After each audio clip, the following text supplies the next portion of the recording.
میں فساد کے لیے، نہ میں ظلم کے لیے، نہ میں دھوکے کے لیے، نہ میں شہرت طلبی کے لیے۔ اس کا مطلب یہ ہے کہ ہر حسینی کی ذمہ داری یہ ہے کہ اس کی زندگی میں نہ فساد ہونا چاہیے، نہ دھوکہ ہونا چاہیے، نہ شہرت طلبی ہونی چاہیے۔ اور اس کی میں آپ کو دلیل پیش کروں، اور یہ دلیل ہی ربط مسائل ہوگا، میں اپنی گفتگو کو تمام کروں گا۔ کیا ہے؟ امام نے مدینے کو چھوڑا 28 رجب المرجب، اور یہ بھی آپ عجیب بات سوچیں کہ یہ وطن کا چھوٹنا یہ بہت آسان کام نہیں، اور پھر وطن بھی ایسا کہ جو مدینہ الرسول، جس جگہ کے امام حسین شہزادے ہیں، جس مدینے میں امام حسین نانا کے پشت پر بیٹھ کر چلتے ہیں، جس مدینے میں نانا ناکا بن رہے حسین کے، جو مسجد نبوی کا ماحول ہے، اور نبی سجدے میں ہے، حسین آگے بیٹھ کر، جس دروازے پر آنے کے بعد نبی 6 مہینے تک سلام کر رہے ہیں، اس گھر کو چھوڑ کے جانا معمولی بات ہے۔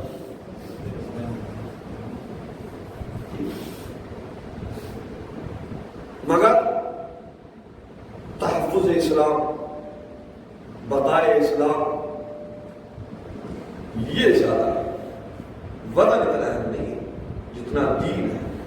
اسی لیے امام نے سب کچھ دین کو روکا، اپنے کو نہیں، دین آیا مکے کا فارغ ہوئے 3 شعبان روز ولادت امام حسین علیہ السلام، آپ مکے میں، اور مکے کے اندر پھر آپ نے کتنا قیام کیا؟ 8 ذی الحجہ کو آپ نے اپنے حج کو عمرے سے تبدیل کرنے کے بعد مکے سے پھر کوفے کا رخ کیا ہے۔ کوفے کا کیوں رخ کیا ہے؟ اس لیے کہ اہل کوفہ نے امام کو اتنے خطوط لکھے ہیں، کہا کہ اگر آپ نہیں آئے تو ہمیں ہدایت کون کرے گا؟ ہم بارگاہ پروردگار میں کس طریقے سے اپنی زندگی کو پیش کریں؟ اس لیے کہ اگر آپ ہمارے درمیان میں نہیں آئے تو ہمیں ہدایت 18,000 کیا روایات کے اندر فطرے کہ 30,000 تک امام کے پاس میں خطوط آئے۔ جب امام نے وہاں سے اس حد تک خط آئے تو اب وہاں کا جائزہ لینے کے لیے اپنے نمائندے اپنے بھائی جناب مسلم بن عقیل بے شک زندہ باد، اور جناب مسلم ہی کو اختیار کیا، اس کی بھی ایک انشاءاللہ جب ایام آئے کہ جناب مسلم کو تو اس کو پیش کیا جائے گا۔ ابھی مجھے جو امام کا پہلا مقصد ہے اس کی طرف، اس لیے کہ تنہا یہ نہیں کہ امام دوسروں کے لیے کہہ رہے ہیں، نہیں، جو امام کے ساتھ نکل رہے ہیں اپنی زندگی سے انہوں نے بتایا ہے کہ اگر ہم دھوکہ دیں تو پھر امام کے نکلنے کا مقصد تو فوت ہو جاتا ہے۔ آقا کا جو مقصد ہے ہم اس کے مطابق کام کرنا ہے، جو امام حسین کے اعلان ہے، جو افراد ہے، ہم اس کے مطابق چلنا، چاہے ہم قتل کو۔ لہذا امام نے جناب مسلم بن عقیل، مسلم جاؤ ذرا جانے کے بعد میں اہل کوفہ کا جائزہ، اور جب مسلم پہنچے ہیں تو پہلے ہی دن 18,000 لوگوں نے جناب مسلم کے ہاتھ بتائی۔ کتنے لوگوں نے؟ 18,000 لوگ۔ دھیرے دھیرے ایک وقت ایسا آیا کہ مسلم جب نماز عشاء پڑھا کے نکلے اور پیچھے مڑ کے دیکھا تو کوئی نہیں تھا۔ یہ حالات، اب اس کے بعد مسلم کہاں جائے؟ ہانی ابن عروہ اپنے گھر میں پڑھا۔ ہانی ابن عروہ یہ وہ ذات ہے، یہ وہ شخص ہے کہ جس کی دارالامارہ کے اپنے قبیلے کے سردار ہے اور اپنی فوج 4 سے 5,000 فوج ہانی ابن عروہ کی خود اپنی ہے، اور رابطہ ہے دارالامارہ۔ آپ پہنچے، جانے کے بعد دارالامارہ کے اندر آپ جناب ہانی ابن عروہ کے گھر پہنچے۔ اب جب جناب ہانی ابن عروہ کے یہاں پہنچے تو ابن زیاد نے مدینے کے اندر کوفے میں اعلان کر دیا کہ اگر کسی کے گھر میں مسلم ہے تو اسے واپس نکال دیا جائے، ورنہ حالات بہت خراب ہو گئے، اور اس نے جیسے جس کی حیثیت تھی اس انداز سے ابن زیاد نے لوگوں کو خریدا۔ اب یہاں کے اوپر پہلا درس امام کے نکلنے کا سب۔ اب جناب حاجی بن عروہ نے جناب مسلم بن عقیل سے کہا مسلم دیکھو میری پہنچ دربار تک، میں بیماری کا ناٹک کروں اور جب میں بیمار پڑوں گا تو ابن زیاد میری عیادت کے لیے آئے گا، آپ گھر میں چھپ جانا اور ایک کوڈ ورڈ ہم استعمال کریں گے، جیسے ہی میں اس کو استعمال کروں آپ آنے کے بعد میں ابن زیاد کی گردن کو اڑا دیں گے، ابن زیاد ختم ہو جائے گا کوفے سے، پھر اس کے بعد میں ہر انسان امام حسین کی جانب آ جائے گا، اس لیے ظالم ختم ہو۔ پورے ابن زیاد سے، پورے کوفے سے جو اہل بیت کے چاہنے والوں کو جنہوں نے مسلم کے ہاتھ میں بیعت کی تھی، جو دور کیا، کس نے دور کیا؟ ابن زیاد نے۔ ابن زیاد نے آنے کے بعد میں لباس رسول پہن، فرزند لباس رسول حجازیوں والا لباس پہننے کے بعد میں کوفے کے اندر داخل ہوا، چہرے کے اوپر نقاب ہے حجازیوں والا، آ رہا ہے شام سے، لباس حجازی والا، مکہ اور مدینے والا ہے، لہذا جب لوگوں نے دیکھا چہرے کے اوپر لباس پڑا ہوا ہے، لوگ سوچے فرزند رسول آ رہا ہے، اس کا استقبال کرتے ہوئے لا، نعرے لگاتے ہوئے لا، مگر جب کوفے کے اندر آئے، چوک پہ سے آنے کے بعد چہرے سے نقاب کو ہٹایا، اب جو وہاں معاملہ ہی دوسرا، پھر اس نے وہاں تقریر کی، اور جو بیچارے کمزور حالات کے لوگ تو اپنے گھروں میں بیٹھے، پھر جس کی جیسی حیثیت تھی، کسی کو درہم و دینار کے ذریعے، کسی کو قتل کی دھمکی دے کے، کسی کو گھر جلا، اس کے اعتبار سے اس نے لوگ پورے کوفے سے جناب مسلم کے ساتھی جتنے تھے سب کو کس نے کاٹا ہے؟ ابن زیاد۔ اب اگر ابن زیاد قتل ہو جاتا تو کیا معاملہ؟ سارا معاملہ صحیح ہو جاتا، اور موقع بھی ابن زیاد کو قتل کرنے کے لیے حالی بن عروہ نے پوری پلاننگ تیار کی تھی، کہا دیکھو آپ دیوار کے پیچھے چھپ جانا، کوڈ ورڈ ہم استعمال کریں گے، جب میں وہ کہوں تو آپ فوراً آنے کے بعد میں ایک مرتبہ ابن زیاد کو قتل کر دینا۔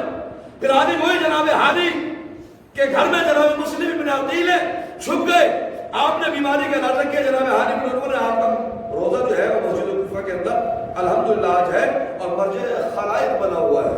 اللہ نے وہ تحفظ مسلم کے اندر جو آپ نے جناب مسلم کی حفاظت کی ہے، آپ کو وہ مقام عطا کیا کہ آج دنیا آپ کی زیارت کے لیے آتی ہے۔ جو نائب امام کو بچا لے اس کا یہ مقام ہے، تو پھر جو خود امام کو بچائے اس کا کیا مقام ہے؟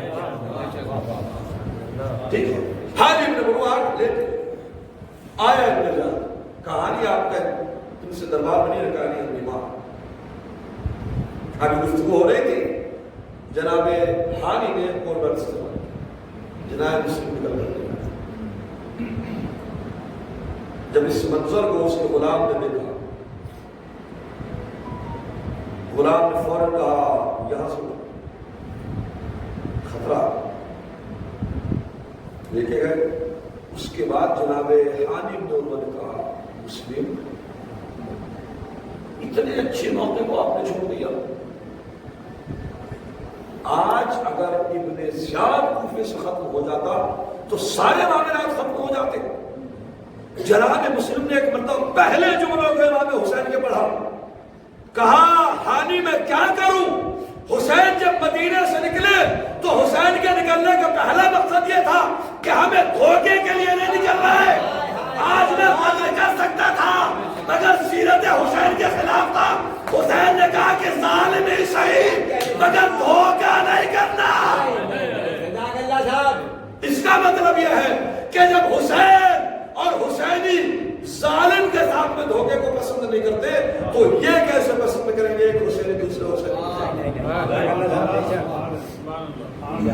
چھپ کے وار نہیں، پیٹھ پیچھے حملہ نہیں، یہ حسینی کی پہچان نہیں، یہ دشمن کی پہچان۔ عزیزان یہ مقصد ہے امام، بس میں نے اپنی مجلس کو تمام کیا۔ امام نکلے مدینہ سے اور جب امام کو دربار میں بلایا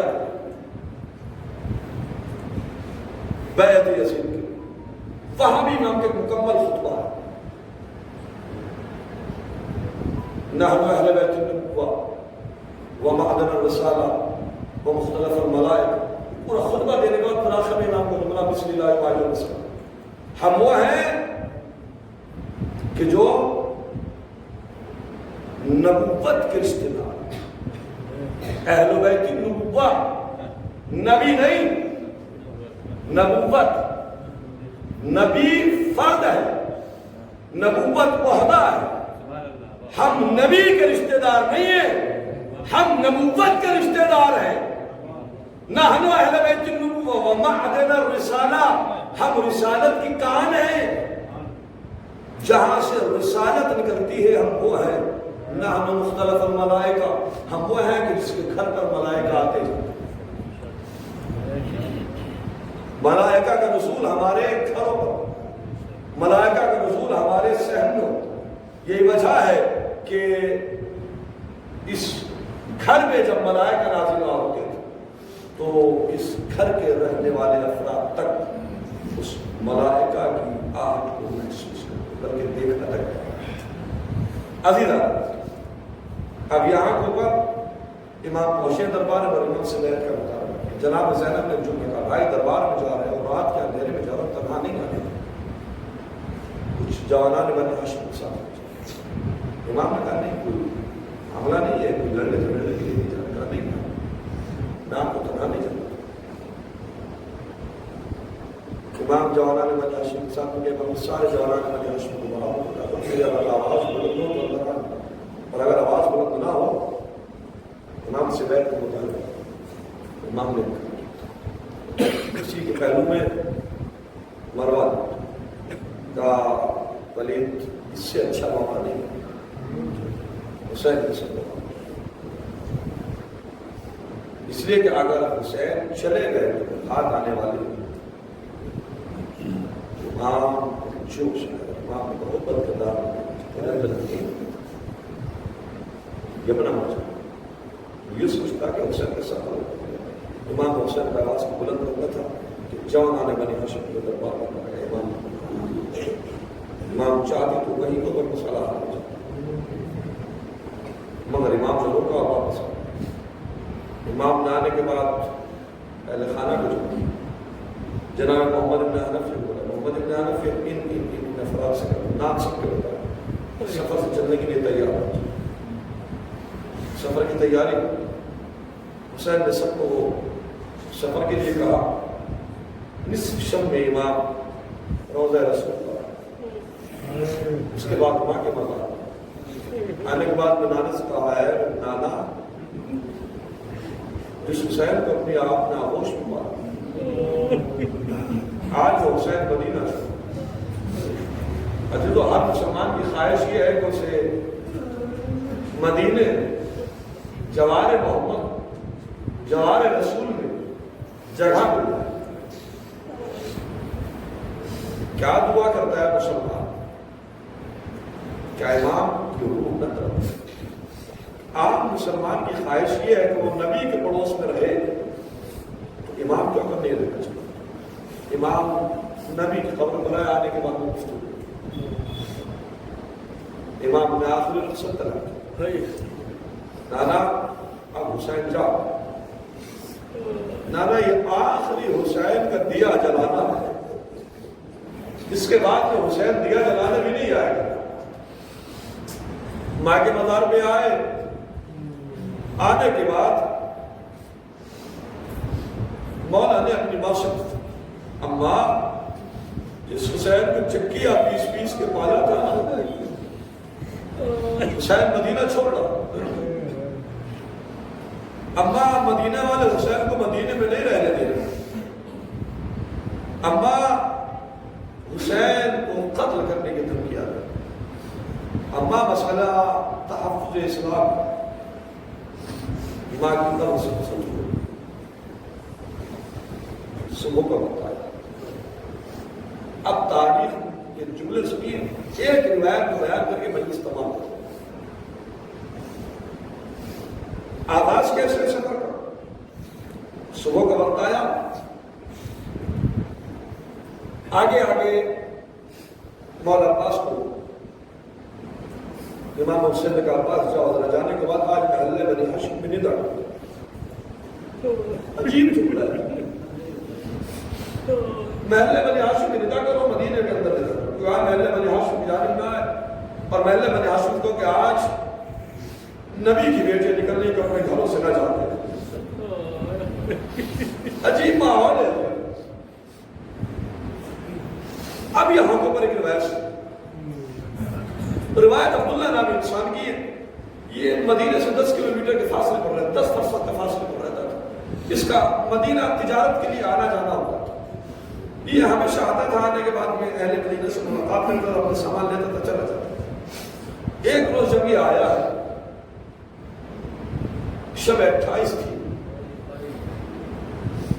اس نے آنے کے بعد میں مدینے کا عجیب ماحول دیکھا. ایسا لگ رہا کہ جیسے مدینے سے مدینے کی روح نکل رہی. اس نے اپنے دوست سے کہا کہ ایسا لگ رہا ہے کہ آج مدینے کے اندر وہ رونق نہیں ہے. تو اس نے ایک جملہ کہا، بھائی آج روح ہے مدینہ، مدینہ چھوڑ رہا ہوں. آج تاجدار مدینہ مدینے کو چھوڑ کر جا رہا ہے. کہا کیا ہے؟ کہا حسین مدینہ چھوڑ رہا ہے. آگے بڑھا. اس نے لوگوں کو سلام کیا. لوگوں نے سلام کا جواب تو دیا، مگر اس کے بعد آگے گفتگو نہیں کی. یہ اپنے دوست کے یہاں پہنچا، اور دوست کے یہاں پہنچنے کے بعد اس نے جملہ کہا، بھائی میں محلے بنی ہاشم میں جا کے اس منظر کو دیکھنا چاہتا ہوں. اس کے دوست نے کہا، بھائی عبداللہ یہ نہ، اس لیے کہ حسین نے مدینے میں نظر کرا دی، کوئی محلے بنی ہاشم کی جانب نہیں کا اٹھا. کہا ٹھیک ہے، میں محلے بنی ہاشم کے لیے مجھے اتنا دور لے چل تاکہ مجھے وہاں سے ان کے جانے کے حالات نظر آ سکے. اتنا قریب مت لے کے جا کہ میں کسی کو دیکھ سکوں. وہ ایک جگہ کو پر آیا. اس نے آنے کے بعد میں ساری روایت کی منظر کشی کی. 2 منٹ میں مجلس تمام ہو جائے گی. جتنا غصہ دینا ہے، جتنا گریہ کرنا ہے. سوچئے کہ زینب کی حالت کیا تھی اور بعد کربلا زینب جنت میں کیسے جانے لگے. ایک مرتبہ جناب عبداللہ بیان کرتے کہ میں نے دیکھا کہ جب صبح کا وقت آیا، حسین اپنی کرسی، نور کی کرسی پر اپنی دہلیز پہ بیٹھے ہوئے ہیں، اور ایک ایک بی بی آتی ہے. کبھی عباس آتے ہیں، کبھی اکبر آتے ہیں، کبھی قاسم آتے ہیں، کبھی اولا محمد آتے ہیں، اور ایک ایک بی بی کو محل میں سوار. میں نے دور سے پوچھا کہ بھائی یہ بی بی کون ہے؟ کہا یہ حسین کی زوجہ ام لیلہ اکبر کی ماں ہے. اس کے بعد رباب آئی. میں نے رباب کو بتایا. مختصر یہ کہ ساری چیزیں بتانے کے بعد اب وہ دیکھتا ہے کہ ایک بی بی آئی. اب جب وہ بی بی آئی تو آگے آگے عباس ہے، سائڈ سے علی اکبر ہے، قاسم ہے، پیچھے اولا محمد ہے. جب وہ بی بی دہلیز پہ آئی تو امام جس نور کی کرسی پر بیٹھے تھے، امام نے اپنی جگہ کو چھوڑا. میں نے پوچھا بھائی یہ کون ہے؟ کہا یہ زینب